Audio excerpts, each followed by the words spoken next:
bienvenue à tous les astronautes. Ce soir, on fête l'anniversaire d'une planète qui a été devinée au bout d'un calcul. On lit un journal martien où un caillou de Saphir Canyon fait beaucoup parler. Il y a Hubble qui nous surprend avec une naine blanche croqueuse. Webb dévoile une usine à étoiles géantes. X et RISM, qui est un autre satellite dont on va parler, met le boxon dans les idées sur le vent cosmique, et au milieu de tout ça, il y a 4 Falcon 9 qui claquent la porte de l'atmosphère. Accrochez vos ceintures et rangez les comètes sous vos sièges. On part pour un tour d'horizon aussi dense qu'un noyau planétaire. On commence par un voyage dans le passé. Et par voyage dans le passé, on entend Neptune, dans la nuit du 23 au 24 septembre 1846, découverte par Johann Galle qui pointe son télescope là où Urban Le Verrier lui avait dit de le faire, et bingo, il a trouvé Neptune, une planète qui a été prédite par les maths et confirmée par observation. Moralité, parfois la plus belle des lunettes, c'est un cahier de calcul. Et 179 ans plus tard, Neptune souffle ses bougies au froid, à moins de 120 degrés, avec des vents furieux et des anneaux sombres. Et comme on peut voir, Neptune possède 5 anneaux, l'établissement est sombre, qui portent le nom de Galle, Le Verrier, Adams et d'autres scientifiques dont les travaux ont contribué à découvrir la planète. Et on lui connaît 13 lunes, la plus grasse qui est Triton, un monde glacé plus grand que Pluton, qui est très froid et qui a une fine atmosphère de gel à sa surface. On observe tous les mois volcan en activité où jaillissent des gerbes de gaz de poussière. Triton est également une étrange pièce tournée à l'envers autour de Neptune, sur le pense que Triton aurait été capturé par Neptune il y a très longtemps. Merci la traduction. Il y a très longtemps. Trop longtemps. C'est 3 fois plus que très longtemps, c'est très longtemps. Exactement. Et quelque chose qu'on attendait aussi depuis longtemps, c'est le retour de Providence de la NASA, dont on avait parlé la semaine passée après leur conférence. Mais cette semaine... c'est le Mars Report, édition spéciale.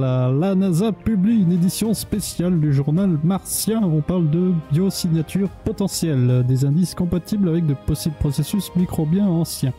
Pas une preuve de vie, mais l'échantillon Saphir Canyon, la meilleure candidate du rover Perseverance à ce jour. Traduction de tout ça, c'est qu'on a des pistes, toujours entre guillemets, validées par des internes à l'équipe. La suite, où ils s'imaginaient justement la rivière qui pouvait passer dans les canaux qu'ils ont pu retrouver. Car pour rappel, la recherche, c'était justement les recherches pour trouver les petites traces dans la glace, dans l'eau, dans la roche, des choses qui auraient été manipulées par des êtres vivants. Potentiel biosignature, c'est une substance ou structure qui aura une origine biologique et qui a besoin de plus de données pour l'étudier et continuer les recherches jusqu'à faire des conclusions pour la présence de vie. Et c'est ce qu'on a trouvé sur Mars. Et pourquoi ça a attiré l'attention? C'est que, comme je disais, il y avait plein de calcium et il y a de l'eau qui est passée par là une fois. Et qui dit eau dit peut-être de la vie. Donc ça pourrait expliquer des choses sur Mars et la NASA est en folie sur ça. Et la suite, je crois que j'entends un cri qui retentit de loin là. Et la justice sainteté. Falcon Punch!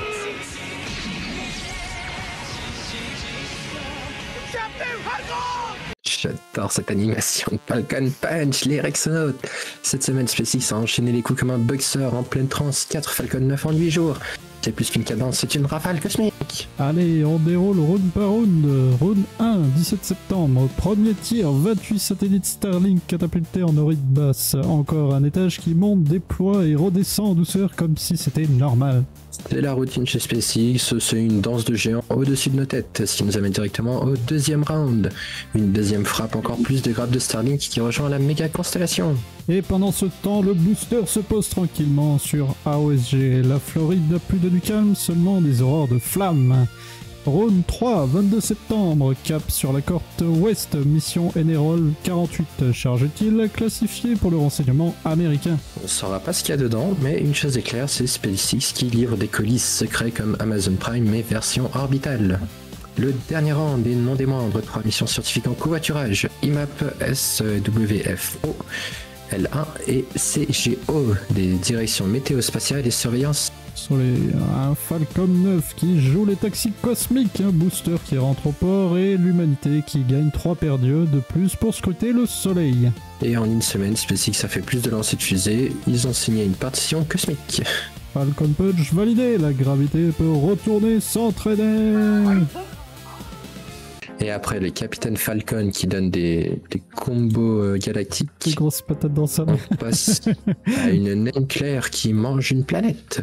Le 18 septembre, dans notre voisinage stellaire voisin, une étoile brûlée grignote un fragment d'un objet semblable à Pluton.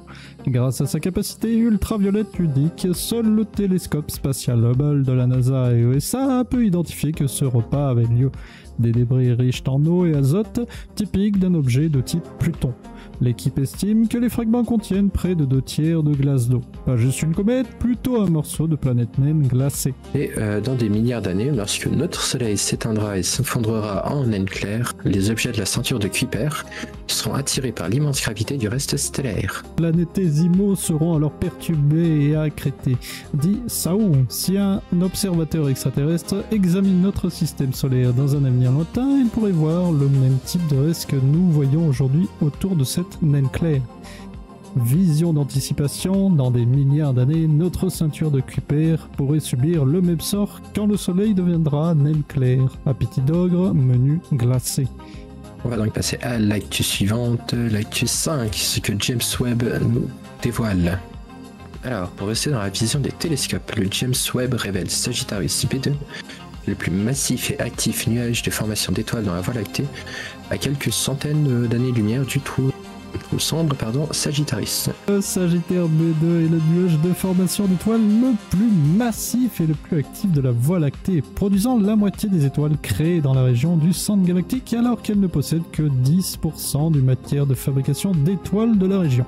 Aujourd'hui, Webb a révélé de nouvelles vues époustouflantes de la région en utilisant à la fois ses instruments dans le proche infrarouge et dans l'infrarouge moyen pour capturer à la fois ses étoiles colorées et ses pépinières stellaires gazeuses avec des tailles sans précédent. Malheureusement, certaines zones restent si denses que même Webb n'y voit rien.